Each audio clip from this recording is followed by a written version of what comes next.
ജാബിർ എന്ന സ്വഹാബിന്റെ കൂടെ റസൂല് ഒരു ഒട്ടകപ്പുറത്ത് പോവാ. ആ ഒട്ടകം ജാബിറിന്റേതായിരുന്നു. അപ്പോഴാണ് റസൂൽ അറിയുന്നത് അദ്ദേഹത്തിന്റെ കല്യാണം കഴിഞ്ഞു വന്നു. ജാബിർ എന്ന റസൂലിന്റെ ഏറ്റവും അടുത്ത സുഹൃത്താ. പക്ഷെ എന്നിട്ടും അദ്ദേഹത്തിന്റെ കല്യാണക്കാരി റസൂൽ അറിഞ്ഞിട്ടില്ലായിരുന്നു കേട്ടോ.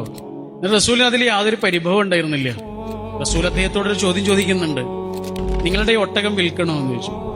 അപ്പൊ ജാബിർ റളിയല്ലാഹു അൻഹു പറയാം, ഈ ഒട്ടകം എന്തിനാ റസൂലിന്? ഇത് പ്രായമേറെയുള്ളൊരു ഒട്ടകമാണ്.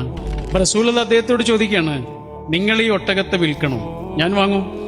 അവസാനം അദ്ദേഹം സമ്മതിച്ചു. ആ കച്ചവടം 40 രൂപയിൽ ഉറപ്പിച്ചു. അങ്ങനെ 40 രൂപയ്ക്ക് വാങ്ങിയ ഒട്ടകവുമായി റസൂൽ മദീനയിലേക്ക് ചെന്ന് ബിലാൽ റളിയല്ലാഹു അൻഹുവിന്റെ അടുത്ത് ചെന്നിട്ട് പറഞ്ഞു, ജാബിറിന് 40 രൂപ കൊടുക്കണം. ഞാൻ ഈ ഒട്ടകത്തെ അദ്ദേഹത്തിന്റെ അടുത്ത് വാങ്ങിയിരുന്നു.